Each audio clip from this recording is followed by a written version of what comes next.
Hi friends, Ramanagara ಶಾಸಕ ಇಕ್ಬಾಲ್ ಹುಸೇನ್ ಹಿನ್ನೆಲೆ ಏನು? ಶ್ರೀರಾಮನೇ ನಮ್ಮ ಮನೆಯ ದೇವರು ಅಂತ ಹೇಳಿದ್ಯಾಕೆ? ರಾಮನಿಗಾಗಿ ಇವರು ಮಾಡಿದ್ದೇನು? ಡಿಕೆಶಿ ಊರಲ್ಲಿ ಇಡೀ ಗ್ರಾಮಕ್ಕೆ ಬೇಲಿ ಹಾಕಿದ್ರಾ? ಎಷ್ಟು ಆಸ್ತಿ ಮಾಡಿದ್ದಾರೆ? ತಂದೆ ವಿರುದ್ಧ ಸೋತು ಮಗನ ವಿರುದ್ಧ ಗೆದ್ದಿದ್ದು ಹೇಗೆ? ಎಲ್ಲವನ್ನ ಈ ವಿಡಿಯೋದಲ್ಲಿ ಹೇಳ್ತೀವಿ. ಅದಕ್ಕೂ ಮುನ್ನ ನೀವೇನು ನಮ್ಮ ಚಾನಲ್ಗೆ ಸಬ್ಸ್ಕ್ರೈಬ್ ಆಗಿಲ್ಲ ಅಂದರೆ ಈ ಕೂಡಲೇ ಆಗಿ ಪಕ್ಕದ ಬೆಲ್ ಐಕಾನ್ ಮೇಲೆ ಕ್ಲಿಕ್ ಮಾಡಿ. ಇಕ್ಬಾಲ್ ಹುಸೇನ್ ಹಿನ್ನೆಲೆ ಏನು? ಇಕ್ಬಾಲ್ ಹುಸೇನ್ 1961ರ ಜನವರಿ 1ರಂದು ರಾಮನಗರದಲ್ಲಿ ಜನಿಸಿದ್ರು. ಇವರ ತಂದೆ ಅಬ್ದುಲ್ ಬಶೀರ್ ಸಾಬ್. ಇಕ್ಬಾಲ್ ಕನಕಪುರದಲ್ಲೇ ತಮ್ಮ ಶಿಕ್ಷಣ ಮುಗಿಸಿದ್ರು. 1984ರಲ್ಲಿ ಬೆಂಗಳೂರು ಯೂನಿವರ್ಸಿಟಿಯಿಂದ BSc ಪದವಿ ಕೂಡ ಪಡ್ಕೊಂಡ್ರು. ನಂತರ ಕೃಷಿ ಮತ್ತು ಉದ್ಯಮದಲ್ಲಿ ತಮ್ಮನ್ನ ತಾವು ತೊಡಗಿಸಿಕೊಂಡ್ರು. ಇದಾದ್ಮೇಲೆ ಕಾಂಗ್ರೆಸ್ ಸೇರ್ಕೊಂಡು ರಾಜಕೀಯ ಜೀವನ ಶುರು ಮಾಡಿದ್ರು. DK ಶಿವಕುಮಾರ್ ಆಪ್ತ ವಲಯದಲ್ಲಿ ಗುರುತಿಸಿಕೊಂಡ್ರು. 2018ರ ವಿಧಾನಸಭೆ ಚುನಾವಣೆಯಲ್ಲಿ ರಾಮನಗರ ಕ್ಷೇತ್ರದಿಂದ ಸ್ಪರ್ಧಿಸಿದ್ರು. ಆದರೆ JDSನಿಂದ ಕಣಕ್ಕೆ ಇಳಿದಿದ್ದ ಕುಮಾರಸ್ವಾಮಿ ವಿರುದ್ಧ ಸೋಲು ಅನುಭವಿಸಿದ್ರು. 2023ರಲ್ಲಿ ಮತ್ತೆ ಕಾಂಗ್ರೆಸ್ ಇಕ್ಬಾಲ್ಗೆ ಟಿಕೆಟ್ ಕೊಟ್ಟು ಕಣಕ್ಕೆ ಇಳಿಸಿತ್ತು. JDSನಿಂದ ನಿಖಿಲ್ ಕುಮಾರಸ್ವಾಮಿ ಕಣಕ್ಕೆ ಇಳಿದಿದ್ರು. ಆದರೆ ಈ ಚುನಾವಣೆಯಲ್ಲಿ 11,000 ಮತಗಳ ಅಂತರದಲ್ಲಿ ಇಕ್ಬಾಲ್ ಹುಸೇನ್ ವಿನ್ ಆದ್ರು. ರಾಮನ ಬಗ್ಗೆ ಇಕ್ಬಾಲ್ ಹೇಳಿದ್ದೇನು? ಇಕ್ಬಾಲ್ ಹುಸೇನ್ ರಾಮನಗರದ ರಾಮದೇವರ ಬೆಟ್ಟದಲ್ಲಿ ಅಯೋಧ್ಯೆ ಮಾದರಿಯಲ್ಲಿ ಮಂದಿರ ನಿರ್ಮಿಸ್ತೀನಿ. ಅದಕ್ಕೆ 100ರಿಂದ 150 ಕೋಟಿ ರೂಪಾಯಿ ಖರ್ಚು ಮಾಡ್ತೀನಿ. ಅದೇ ರೀತಿಯ ರಾಮನ ವಿಗ್ರಹ ಕೂಡ ತಂದಿಡ್ತೀನಿ ಅಂತ ಹೇಳಿದ್ರು. ಜೊತೆಗೆ ನಾವು ಕೂಡ ರಾಮ ಭಕ್ತರು. ಶ್ರೀರಾಮ ನಮ್ಮ ಮನೆಯ ದೇವರು. ರಾಮನನ್ನ ಪೂಜಿಸಿಕೊಂಡು ಬಂದಿದ್ದೀನಿ. ರಾಮ ಬೆಟ್ಟದಲ್ಲಿ ಮಂದಿರ ನಿರ್ಮಿಸಿ ರಾಮೋತ್ಸವ ಆಚರಿಸೋದು ಖಚಿತ ಅಂತ ಹೇಳ್ಕೊಂಡಿದ್ರು. ಅಷ್ಟೇ ಅಲ್ಲ, ನಾನು ಶ್ರೀರಾಮ ಮಾತ್ರವಲ್ಲ, ಗಣಪತಿ, ಸರಸ್ವತಿ, ಲಕ್ಷ್ಮಿಗೂ ಪೂಜೆ ಸಲ್ಲಿಸ್ತೀನಿ. ದೇವರಿಗಿಂತ ದೊಡ್ಡದು ಏನೂ ಇಲ್ಲ ಅಂತಲೂ ಹೇಳಿಕೆ ಕೊಟ್ಟಿದ್ರು.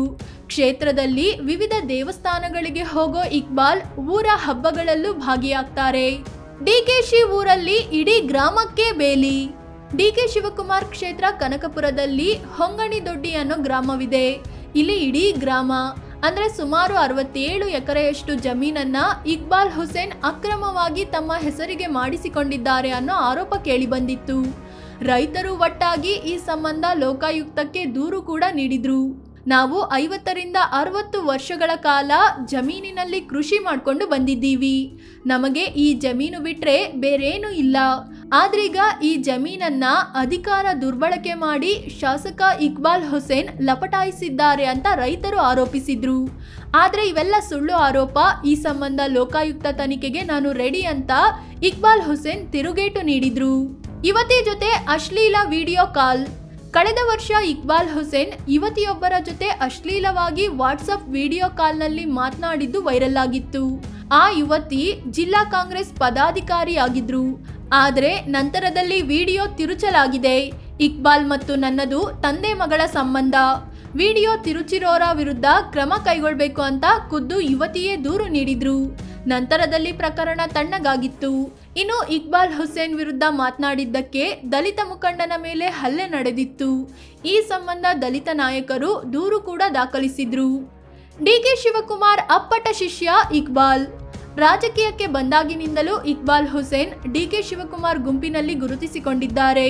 2023ರಲ್ಲಿ ಸಿದ್ದರಾಮಯ್ಯ CM ಆದ್ಮೇಲೆ ಹಲವು ಸಲ DK ಶಿವಕುಮಾರ್ ಪರ ಬ್ಯಾಟ್ ಬೀಸುತ್ತಾ ಬಂದಿದ್ದಾರೆ.